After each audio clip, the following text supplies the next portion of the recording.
you've spoken about, you've written about his relationship and friendship with Sarabhai and all these scientists who belong to very privileged homes, backgrounds, but dedicated their lives to something way bigger. Why do you think people of privilege then did what these guys did?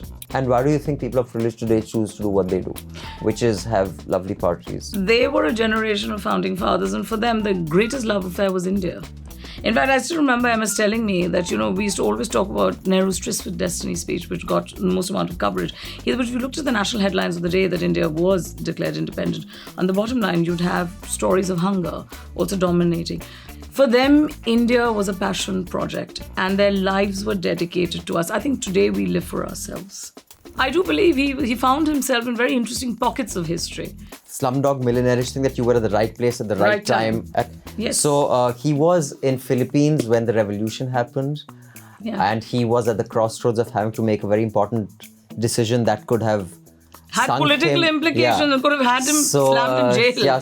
MS Swaminathan grabbed every chance he could, and sometimes he created opportunities where none existed. Mm-hmm.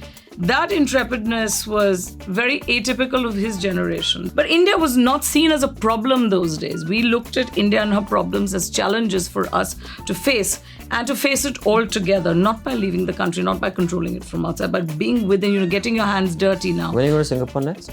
I live in Singapore, but I'm dying to come back. Abhinandan, don't start. Don't start. And you identify more with your Bengali side or your Tamilian side? You're getting me into trouble. I'm getting into trouble? Okay.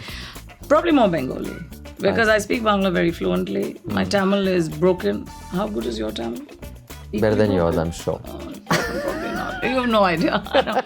Since you said that you would, at some stage, may see yourself in politics, what would you change most? I think seeing Delhi as the capital city face this misery year on year, where people are actually, you have climate kind of refugees, people leaving the city. I think that is heartbreaking. I've been to several cities, and of course I carry, a huge torch for Kolkata in my heart.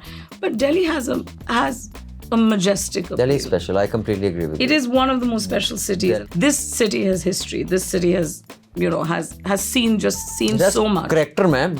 It has. Madam, character जो दिल्ली का है ना, कहीं का नहीं है. True. Personality, Delhi की जो है, कहीं की नहीं. I carry Delhi in my heart. And three things most about Kolkata? Again, Kolkata, the fact that we take umbrage to everything, I find that quite charming. The fact that we want to do... They're always outraged. There's always outrage. We're always outraged. Cholbena. Korbo, Lorbo. I love the fact that we're passionate about a huge amount of things. I would like to tell our audience, you can get 5 signed copies of this book, which is a fantastic education on the political and food history of our country, and a very inspiring story. You can gift a Newslaundry subscription to one of your friends, and all the instructions are on the screen as we speak and in the show notes below.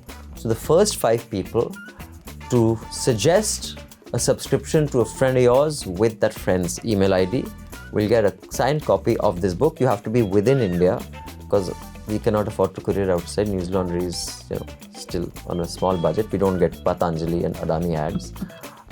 So I highly recommend it. Also, the link is in the show notes to pick it up. The Man Who Fed India by Priyambada Jayakumar.